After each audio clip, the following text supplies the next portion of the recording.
Chegamos ao quarto vídeo. Se você não viu os outros, volta lá, vê um, vê o dois, vê o três, porque esse bonde aqui não dá para pegar andando, não. Então, nós paramos lá em Salomão.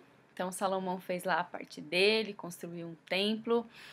E o seu filho, Roboão, ele não herdou a sabedoria do pai. Assim, ele foi um cara que quis dar um de bonzão, e aí arrumou uma briga lá com outro cara chamado Jeroboão. Nomes lindos, né? E houve meio que uma guerra civil em Israel, e Israel então foi dividido.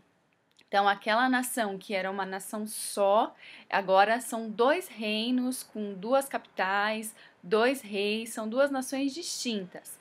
Então, uma continuou chamando Israel, a outra, então, se passou a chamar Judá. E o tempo foi passando e houve uma sucessão de reis, tanto no reino de Israel como no reino de Judá.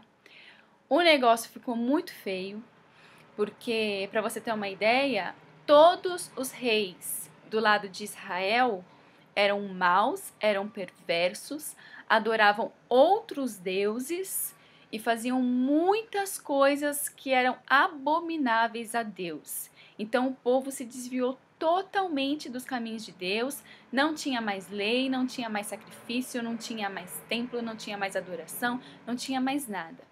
Do lado de Judá, também o negócio não foi muito light, não, mas houveram 8 reis que foram bons, que se esforçaram para trazer o povo de volta a Deus. Ainda assim, o negócio estava muito feio. E por causa dessa maldade toda e desse afastamento de Deus, o povo atraiu para si as consequências. Então, do lado do reino de Israel, veio o Império Assírico, que era uns camarada muito mais forte, muito mais poderoso, e subjugou esse povo e destruiu o povo. Não existiu mais o povo de Israel, o povo foi completamente destruído. Do lado de Judá, aí veio ao Império Babilônico e levou esse povo cativo para a Babilônia. Então esse povo sofreu bastante porque os babilônicos não eram nada bonzinhos, mas ainda assim continuaram juntos. Eles não foram totalmente destruídos como foi o caso do povo de Israel. Eles ficaram nesse cativeiro babilônico durante 70 anos.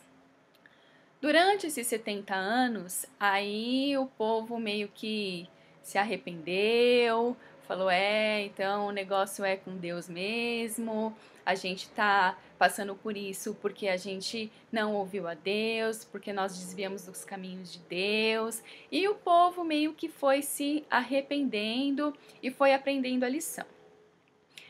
Durante todo esse tempo que o povo estava desviado dos caminhos de Deus, que o povo tinha esses reis ruins, todo esse tempo para trás, em nenhum momento Deus abandonou esse povo. Muito pelo contrário.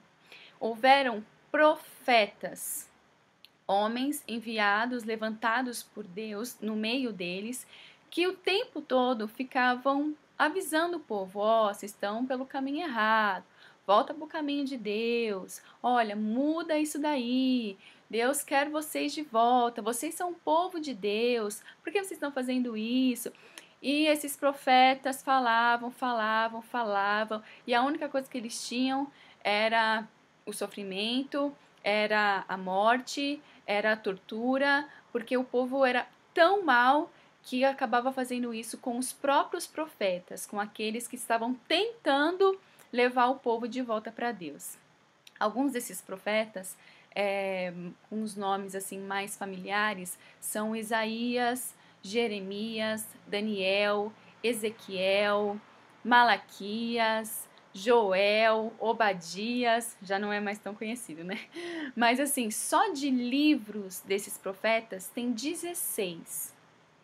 Fora aqueles que não têm livros com o seu nome, por exemplo, Elias, Eliseu, mas foram muitos homens que Deus mandou para o povo para alertar do perigo, alertar que eles estavam longe de Deus, para chamar o povo de volta, e a única coisa que o povo fez foi acabar com esses profetas. Então, depois desses 70 anos que eles ficaram cativos na Babilônia, veio um outro império ainda maior, que foi o Império Persa. E aí, o povo de Judá passou a ficar sob o comando desse Império Persa. Esses caras eram mais maleáveis, assim, eles deixaram que o povo voltasse para a sua terra, voltasse para Jerusalém. E o povo voltou para Jerusalém, então, reconstruiu toda a cidade, porque a Babilônia destruiu tudo. Babilônia colocou aquele, sabe aquele templo de Salomão, lindo, maravilhoso? Roubaram todas as riquezas, colocaram o templo no chão e todas as casas, toda a cidade, destruíram tudo. Então, o povo teve que reconstruir do zero todas as suas casas, os muros da cidade, né? Porque era uma forma de proteger a cidade. E também o templo, construíram um segundo templo, muito mais simples, né? Mas também foi algo muito especial, aonde Deus também se fez presente de uma forma linda. E aqui a gente chega no final do relato contido no Antigo Testamento. A Bíblia é dividida em duas partes, o Antigo e o Novo Testamento. O Antigo é dividido em 46 livros e conta a história do povo até aqui. O Novo Testamento é dividido em 27 livros e começa a contar a partir da vinda de Jesus à Terra. Nesse espaço de tempo entre um e outro, tem mais ou menos uns 400 anos, que é chamado de período intertestamentário, ou 400 anos de silêncio, porque a Bíblia não conta o que aconteceu.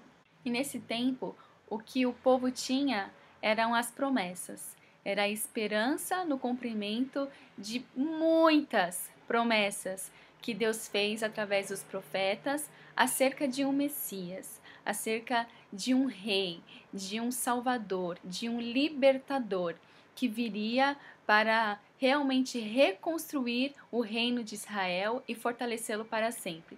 Lembra que essas promessas vêm desde lá do Gênesis? Então, ela vem vindo, em todos os livros, em todo o Antigo Testamento contém essas promessas. No livro de Isaías contém algumas que eu gostaria de compartilhar aqui com vocês.